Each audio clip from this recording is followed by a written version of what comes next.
This is not the first time that God has called us to respond to the voice of God, that God has called upon us to respond to the voice of faith.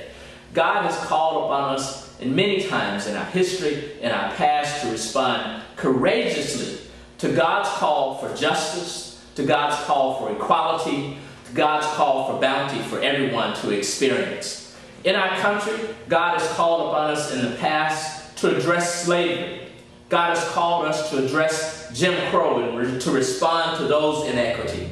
God has called upon us to respond to the right of women to vote. God has called upon us to respond to extreme poverty, to economic injustice and devastation in our lands. God has called upon us to respond to the Great Depression so that we can restore our world to a place, so that we can bring into reality the bounty, the beauty of God for all of us to experience. The entire Exodus story is one of transformation.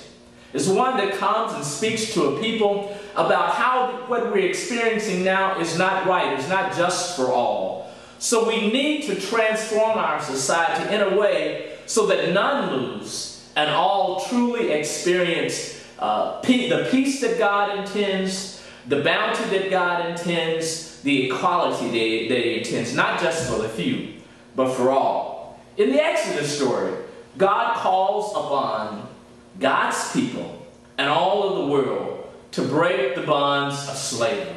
God had to also not remove them from the physical, but to also remove them from the mental bondage that they were experiencing, so that they could imagine something new, something different, so that they could imagine being removed from what they were to the unimaginable that only God could give, that only God could include for everyone.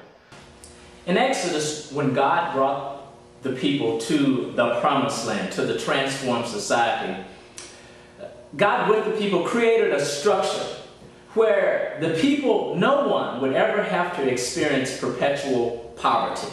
And what happened in that, whenever a family experienced hardships, whenever their farms and their crops did not produce the way that they should have, and they didn't have enough food, and they could not maintain their family farm, they couldn't maintain their cattle, even though at that moment they'd lose their farm for a brief period of time, their land for a brief period of time, God created certain structures. One, God ensured that everyone would always have enough to eat. And families, people, the community was responsible for giving jobs and careers to families so that they could work and so that they could earn food and so that their families would be provided for. But not just that. After a certain period of time, God ensured that the next generation would receive that property back into the family, and they'd be able to have ownership of their land, ownership of their destiny, and be given a new start.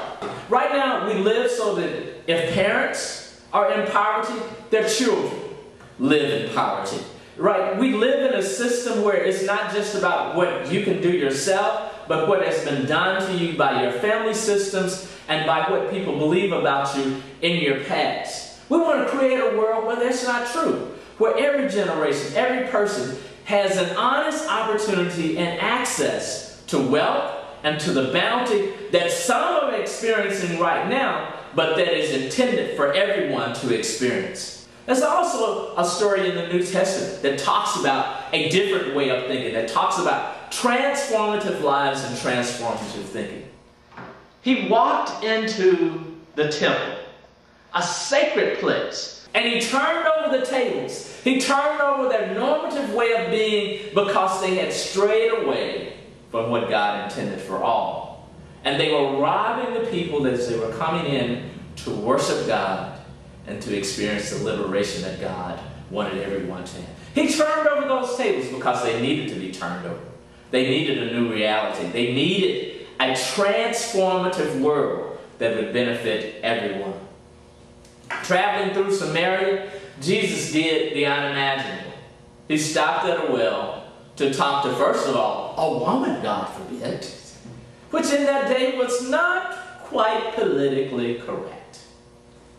And not just any woman, but Jesus also talked to a Samaritan woman, which again, that was double jeopardy for Jesus, talking to a woman and then talking to a Samaritan woman. But Jesus treated the woman as she was, a valuable human being. The early Christian community described in the Acts of the Apostles certainly addressed economic justice. Oh, we never do what they did.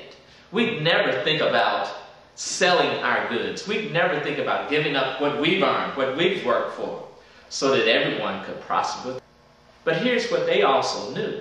Not only would others be better, but they themselves would be better. They themselves would have more by sharing what they had.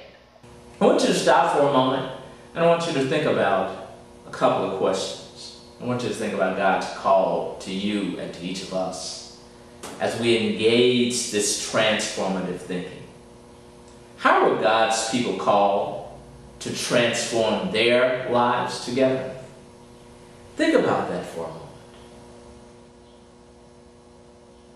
Then I want you to also think about a second question. Given the signs in our times, how is God calling us to transform our lives together now?